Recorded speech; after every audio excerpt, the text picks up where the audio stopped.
adorar. Me leva junto a ti, Pai, ao lugar secreto.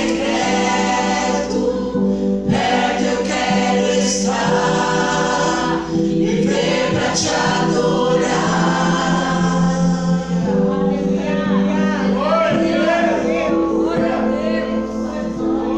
Glorifica.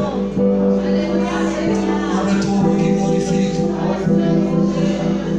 Não resista. Abra tua boca e glorifica. Porque nós estamos neste momento diante do Santo dos Santos. Porque nós entramos agora diante dos altares do Senhor. Oh, eis que vejo os céus abertos. Oh, este louvor sobe e a glória desce. E o clamor sobe e a glória desce, Senhor.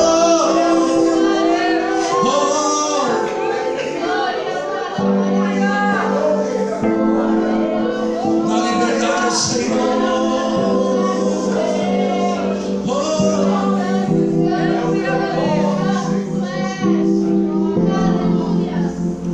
Nós entregamos a Ti, ó Deus, este louvor. E peço, Senhor, que o Senhor, Pai, traga unção sobre, Pai, este ministério. Que o Senhor traga, meu Pai, a Tua glória, Senhor. Oh, Pai, em cada nota, Senhor, em cada palavra que sair, meu Pai, da boca de cada um. Oh, meu Pai, que haja unção. Meu Pai, que haja, Senhor, oh, a manifestação da Tua glória. Oh, Espírito Santo.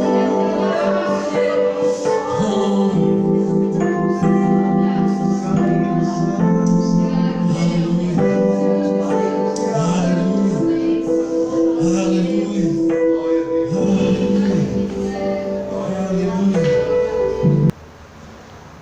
Boa noite a todos. Cumprimento a igreja com a graça e a paz do Senhor Jesus. Amém. Louvado seja Deus. Bom estarmos aqui mais uma vez, adorando, louvando o nome do nosso Senhor, do nosso Deus. Estamos aqui mais uma quarta-feira de reflexão em nossas vidas, onde o Senhor tem nos alimentado através da Sua palavra.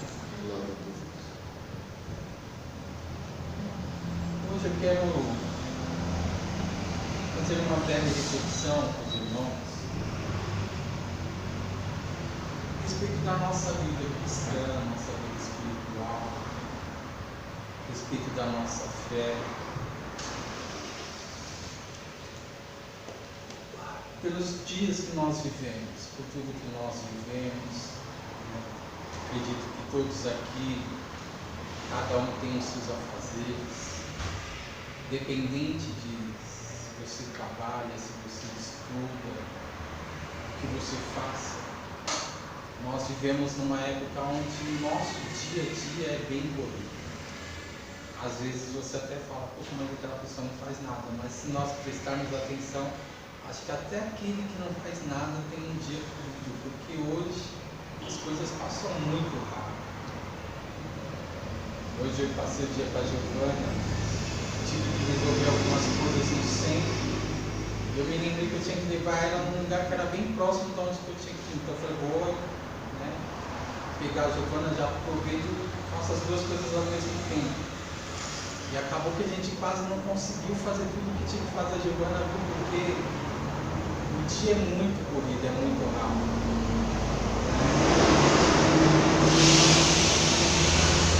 Nós, em meio a essa nossa correria, na nossa rotina diária, na nossa agitação, nós precisamos atentar, ter esta preocupação em nossas vidas, sobre a nossa vida com Deus, a respeito da nossa vida espiritual, a respeito de ter realmente este relacionamento com Deus, não apenas nos momentos em que nós estamos aqui neste lugar, mas aprender e ter sabedoria para poder, mesmo no dia a dia, mesmo em meio às nossas correrias, mesmo em meio à agitação deste mundo, nós sabermos sempre estarmos ligados com Deus, ainda que isso não seja possível você viver, falar, né, você pode pensar, poxa, mas ninguém consegue viver hoje 24 horas ligado, mas que os nossos pensamentos, os nossos sentimentos nunca se desviem do Senhor. Como isso é possível? Nós vivemos numa época onde as coisas mudam muito rápidas. E eu acredito que esse é um dos nossos maiores problemas, uma das maiores dificuldades na vida de um cristão hoje. Eu conheço muitos cristãos que uma coisa que muitas vezes me entristece, às vezes eu estou conversando com alguém a respeito das coisas do Senhor, da casa do Senhor, e eu vejo pessoas que conhecem a Deus há tanto tempo, e hoje é como se tudo aquilo que ele já viveu com o Senhor, tudo aquilo que ele já provou de Deus, não fosse o suficiente na vida dela. Tem pessoas que acham que assim como a cada dia surge algo novo, nós vivemos numa geração onde hoje você compra um celular e é um celular de última geração. Passa um mês, aquele seu celular já é ultrapassado, porque a mesma marca, o mesmo fabricante já lançou 2 ou 3 aparelhos mais atuais do que aquele. E isso é um exemplo que acaba se apegando em várias áreas das nossas vidas. Se você compra um automóvel hoje ele é um automóvel último modelo, mas amanhã, daqui um mês, o mesmo fabricante está lançando outro modelo novo, e o seu modelo se torna um modelo ultrapassado. E isso afeta as nossas vidas de tal maneira que hoje eu vivo um dia que eu vejo cristãos que vão à igreja, pessoas que ouvem um sermão maravilhoso, às vezes uma palavra abençoada, que vem para falar aos nossos corações. E às vezes eu vejo pessoas saindo da igreja, isso eu digo no modo geral, não estou dizendo desta igreja. E as pessoas dizem, porque isso aí eu já ouvi várias vezes, eu estou cansado de ouvir essas coisas. Eu quero ouvir um sermão novo, um sermão diferente. A pessoa está tão impactada com a realidade deste mundo, que ele quer trazer a realidade do mundo para dentro da igreja, como se o pastor tivesse a obrigação de a cada dia trazer uma nova revelação sobre a vida do cristão, porque se o pastor não tiver uma nova revelação, aquele sermão foi um sermão vazio, foi um sermão que não afetou a vida da igreja. E quando eu olho para Jesus Cristo, no livro de Lucas, Jesus, não vai ser bem aqui esse sermão, o texto desta noite, mas eu vejo Jesus no livro de Lucas 4, quando ele entra ali em Nazaré. A palavra diz que quando Jesus Cristo entra na cidade de Nazaré, num sábado, como ele tinha um costume, ele foi até... Jesus foi até a sinagoga, como ele tinha os costumes aos sábados. E chegando na sinagoga, a palavra diz que não foi nem ele próprio, alguém se levantou ali, talvez um sacerdote, eu não sei a Bíblia não diz, mas diz que lhe entregaram um livro, um rolo de Isaías. E o texto que o Senhor Jesus Cristo lê naquele dia é justamente este: o Espírito do Senhor está sobre mim, pelo que me ungiu para evangelizar os pobres, enviou-me para proclamar libertação aos cativos e restauração da vista aos cegos, para pôr em liberdade os oprimidos e apregoar o ano aceitável do Senhor. Jesus Cristo ele ainda diz no verso 21: hoje se cumpriu a escritura que acabais de ouvir. Por quê? Porque esta é a boa nova do Senhor Jesus Cristo. Esta é a boa nova do Evangelho do Senhor para as nossas vidas. Que o Senhor Jesus, Ele veio a este mundo com um objetivo que era de evangelizar os pobres, proclamar libertação a todos os cativos e restauração da vista aos cegos, para pôr em liberdade os oprimidos e apregoar o ano aceitável do Senhor. Esta é uma palavra que ecoa desde aquele instante até hoje e que ecoará até a consumação dos séculos, porque esta é a boa nova do Senhor para as nossas vidas. Esta é a boa nova do Evangelho para todo aquele que está sedento, todo aquele que tem sede de Deus, todo aquele que tem um desejo de se relacionar com Ele.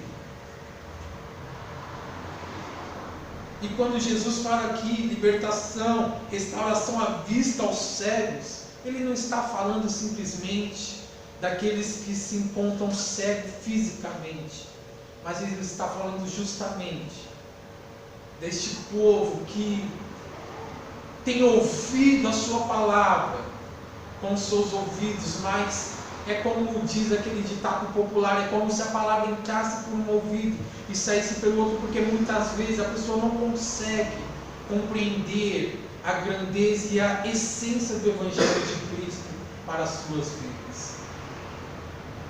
E porque a pessoa não compreende isso, infelizmente muitos têm esse anseio, esse desejo por algo novo, algo que vai além daquilo que o Senhor Jesus Cristo deixou para as nossas vidas.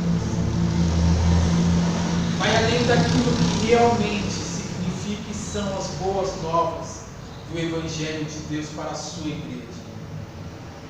Porque Jesus, como diz aqui, Ele vem, Ele trouxe sobre si tudo aquilo que nós precisávamos.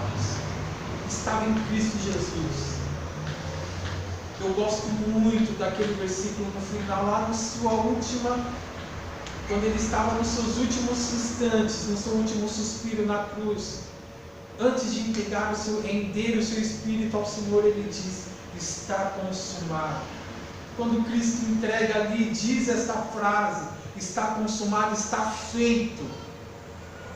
Ou seja, tudo que é o ser humano, tudo que você necessita para viver uma vida plena e abençoada nesta terra, Cristo conquistou ali, pela sua vida naquele momento. E ali estava exatamente tudo. Mas hoje nós temos uma grande enfermidade, pode-se dizer, no meio da igreja brasileira.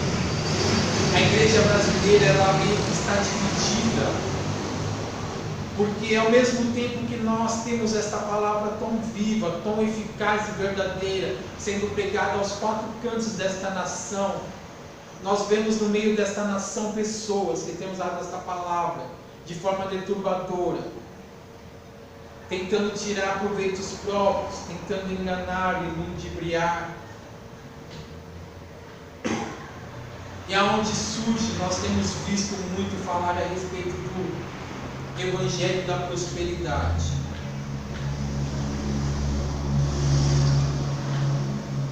Só que quando eu observo esse Evangelho da prosperidade, aqui eu quero entrar na nossa comunhão, na nossa meditação desta noite. Eu vejo aqui no livro de Filipenses, quero convidar os irmãos a abrir a sua Bíblia em Filipenses 4. Eu vejo um dos homens que foram mais usados por Deus, um homem que foi usado poderosamente pelo Senhor nesta terra, o apóstolo Paulo, escrevendo algo aqui que colocaria por terra e acabaria com toda falsa doutrina do nosso século presente. Filipenses 4, verso 11 e verso 12. Paulo aqui, ele está expressando a sua alegria e gratidão ali pelo povo, pelos filipenses, né? Pela sua bondade, pela sua caridade para com o ministério de Paulo. E quando ele está expressando essa sua alegria, ele diz no verso 11: ó, digo isto não por causa da pobreza, porque aprendi a viver contente em toda e qualquer situação, tanto sem ser humilhado, como também ser honrado. De tudo e em todas as circunstâncias já tenho experiência, tanto de fartura como de fome, assim de abundância como de escassez. Esses dois versos aqui seriam suficientes para colocar por terra todo falso ensinamento, toda a doutrina de prosperidade nos nossos dias. Mas eu não estou aqui para falar apenas desta doutrina da prosperidade, porque Paulo, quando ele diz aqui, ele não fala apenas da questão de se ter muito, de viver uma vida próspera. Ele diz tanto se ter, viver com abundância, como também sem ser humilhado, sem viver na escassez. Paulo está dando um exemplo dos dois lados da moeda, dos dois extremos. A questão é que o povo dos nossos dias estão com os olhos apenas na riqueza. E então nós temos visto a igreja dividida, porque por um lado tem o evangelho da prosperidade, onde as pessoas vão simplesmente atrás daquilo que possa acrescentar algo em suas vidas, estão buscando a Deus não pelo que o Senhor é, mas por aquilo que Ele possa lhe dar. Do outro lado, se você não se encaixa neste evangelho da prosperidade, as pessoas dizem que você está dando dinheiro ao pastor, que você está sendo enganado por uma religião, que você está sendo levado simplesmente a dar dinheiro à igreja, ou se você não tem dinheiro, você está vivendo numa religião miserável, uma religião pobre, porque se nós formos observar, boa parte dos cristãos, o pastor tem ensinado isso, uma boa parte é da população pobre da nossa nação. Mas Paulo, o que ele está dizendo aqui não está significando a nossa condição financeira. Ele não está aqui enfatizando se você tem ou se você não tem, se Deus vai te dar ou se Deus não vai te dar. A essência deste versículo não está naquilo que nós possuímos, mas a essência aqui está em como você vive, como que você tem na sua vida. É disso que Paulo está dizendo. É isto que Paulo está chamando a atenção dos filipenses.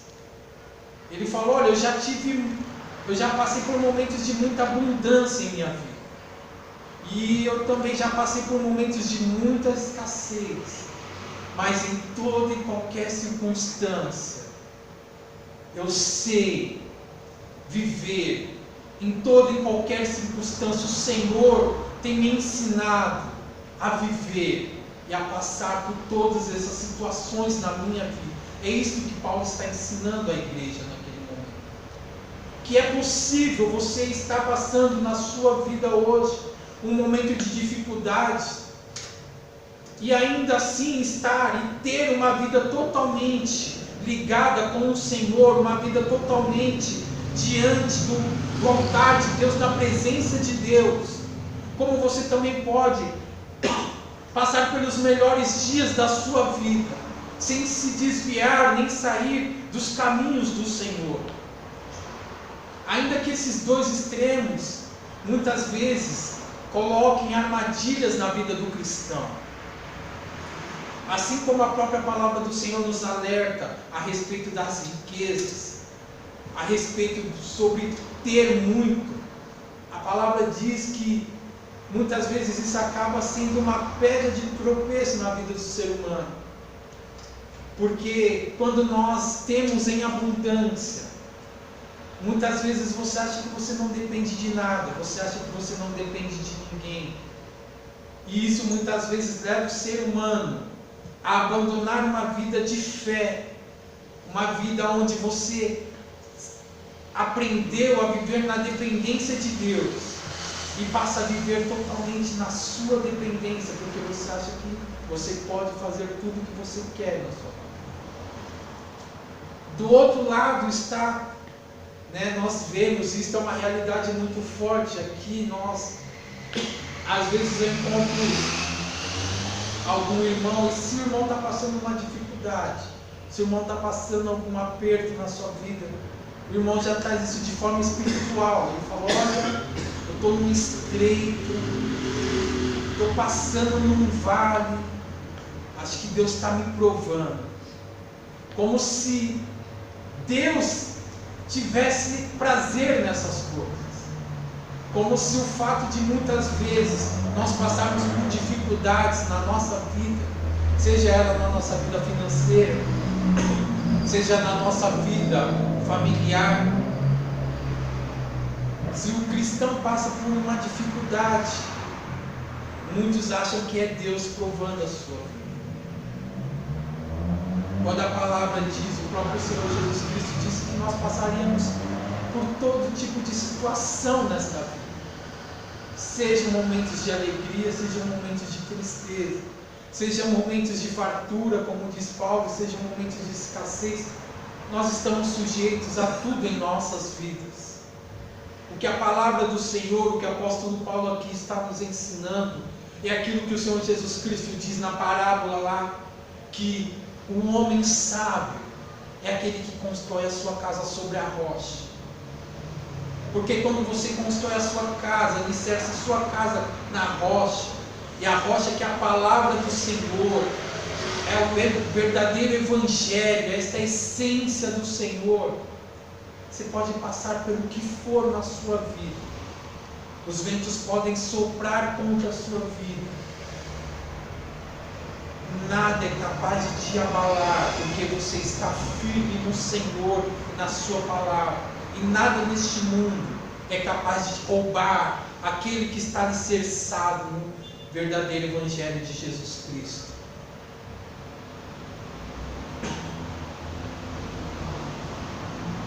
O que nós precisamos, muitas vezes, é sabedoria para passar por essas situações. Uma passagem muito conhecida que se tornou também um versículo que se tornou um ditado popular, está lá no Antigo Testamento, em Gênesis. É aquela passagem das vacas magras e as vacas gordas, quando a palavra diz que o faraó teve aquele sonho em que ele se encontra ali na beira do rio, e ele vê então, ele tem a visão de sair de dentro do rio 7 vacas gordas, lindíssimas, e param ao seu lado e começam a pastar ali, e então atrás delas vem mais 7 vacas magras, e essas 7 vacas magras chegam ao lado ali e engolem aquelas 7 vacas gordas. Nós sabemos bem dessa história onde José ali, ousado pelo Espírito Santo de Deus, teve a revelação dos sonhos, interpretou os sonhos para Faraó. Deus colocou José ali como segundo homem mais poderoso do Egito, ao qual não se tornou apenas poderoso, mas que dirigiu o Egito sobre todo este tempo, aquele tempo que foi chamado e considerado o tempo os 7 anos de fartura das vacas gordas, logo após os 7 anos de escassez das vacas magras. Mas o que nós aprendemos com isso? Porque hoje todo mundo nos deixa. Se você está bem, muitas vezes você vira e fala: não, porque as vacas estão gordas. Muitas vezes, se você passa por uma dificuldade, já diz que, não, agora eu estou nas vacas magras.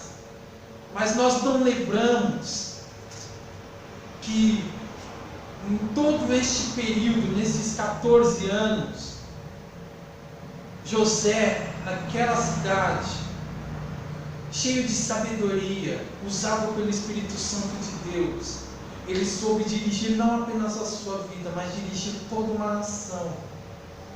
Através da sabedoria daquele homem, não apenas o Egito passou pelos momentos de dificuldade, mas sabemos que através dele, Deus pôde levar provisão a muitas outras nações.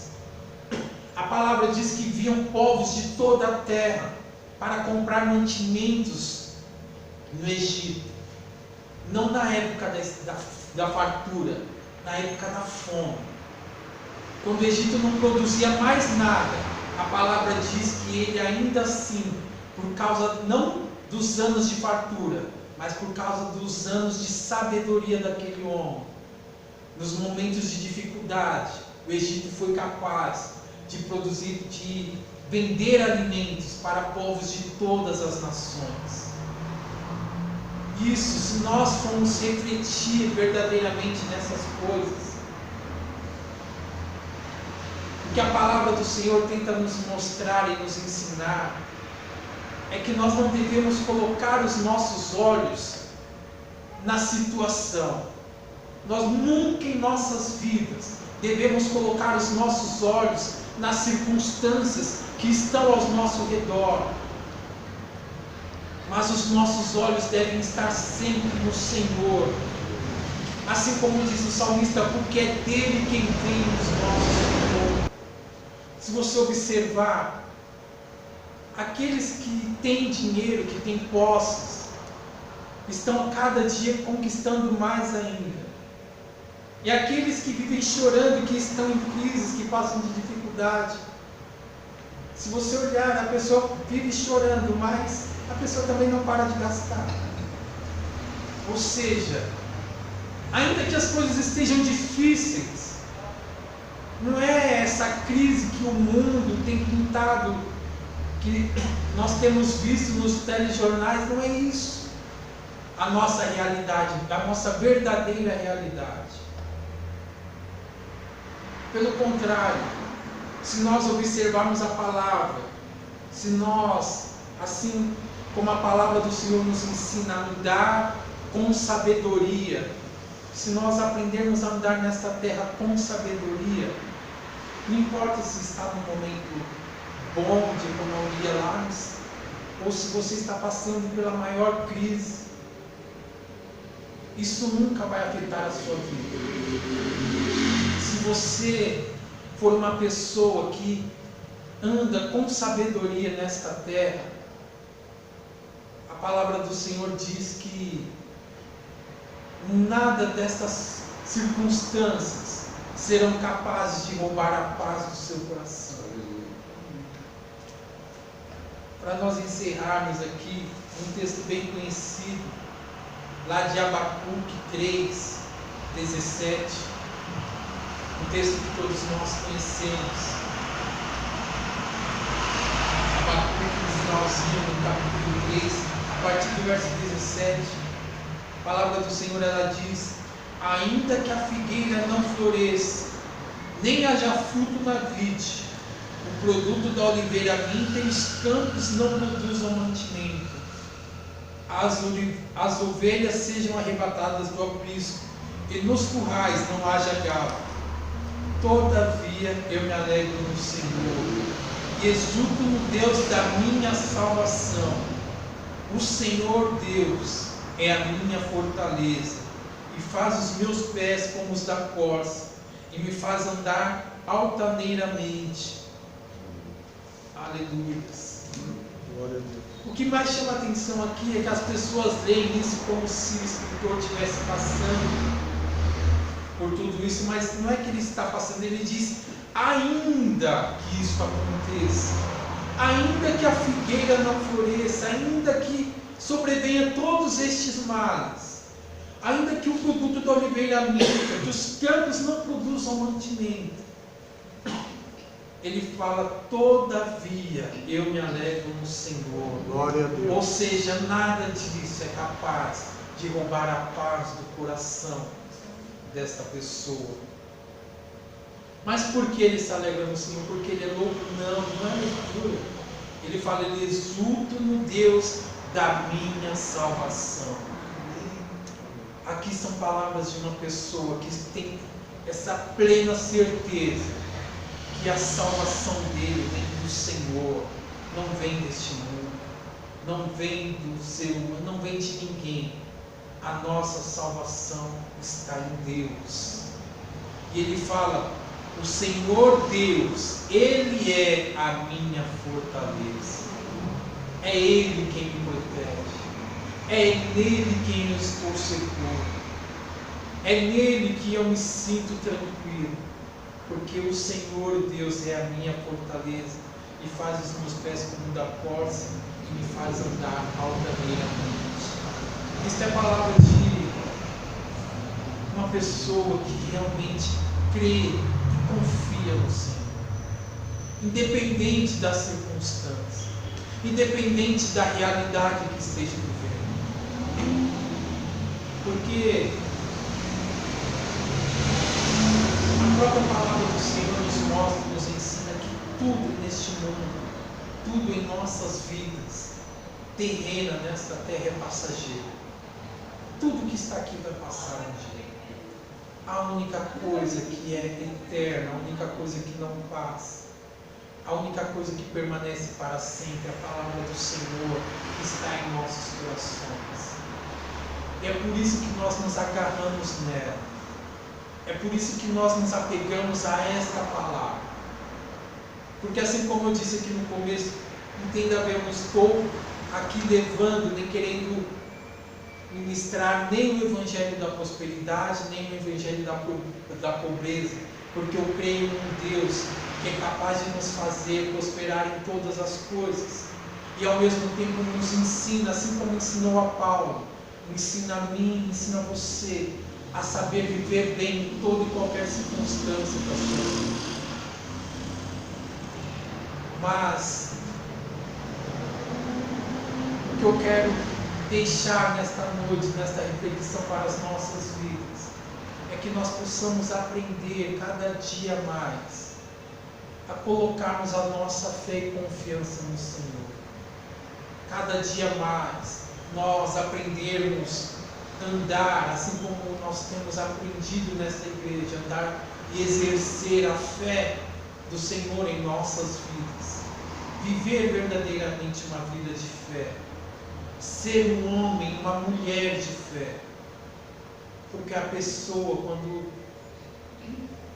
você encontra um homem de fé, uma mulher de fé, você vê algo diferente, porque é uma pessoa que não vive pelas circunstâncias nem dependências desta vida terrena, mas uma pessoa de fé, ela vai estar sempre feliz, sempre alegre.